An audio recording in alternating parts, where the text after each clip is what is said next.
As you can see in front of me, there's a selection of jade, and we're going to discuss what jade is. A great book that talks about it is this book by Fred Ward. Fred Ward's an awesome author, and in the back of it here, I just love this chart in the back of all the colors of jade. This is an actual selection of cabochons he has collected and put together from around the world shows the variations of jade colors.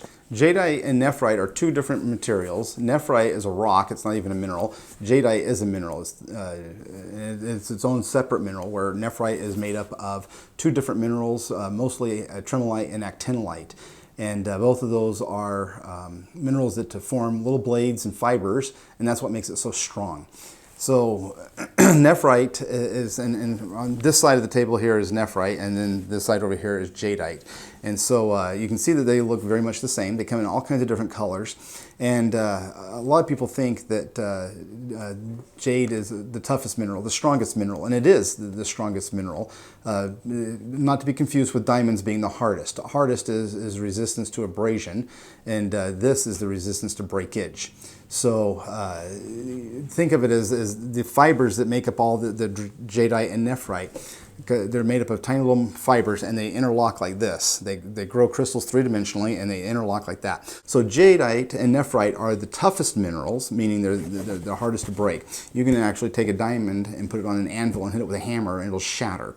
You put a piece of jade on an anvil and hit it with a hammer, and it laughs at you. It'll break the hammer and the anvil. So just keep that in mind. So it's one way of telling.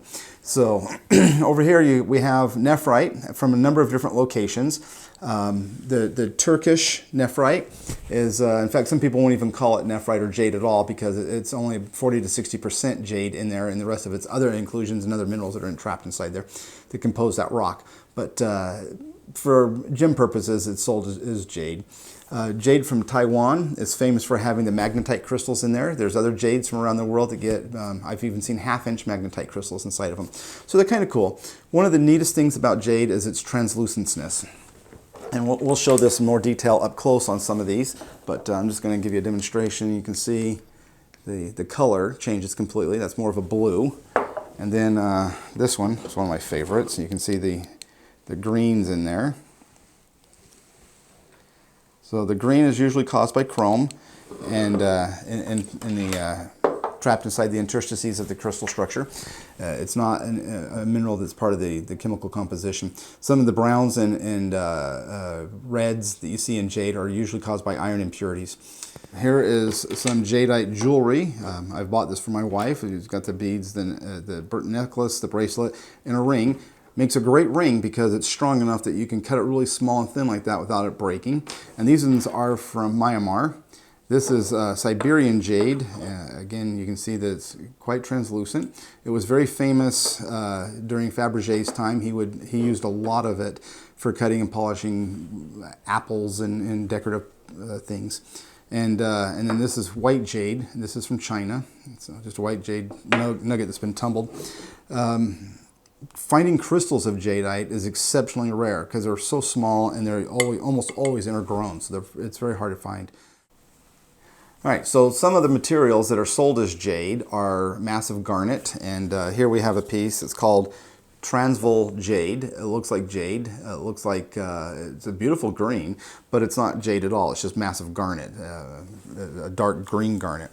This is similar to a jade in the fact that it has large actinolite crystals in it, growing in there.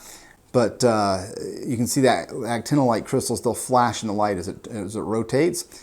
It has been sold as Utah jade. It's not jade, it's just tremolite. And as this one, you'll see this one in the video, it has chalcopyrite and native silver in there as well.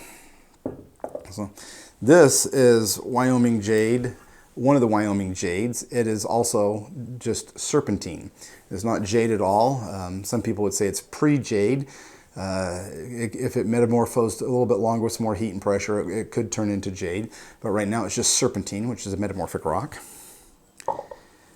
This is another nephrite jade from Wyoming.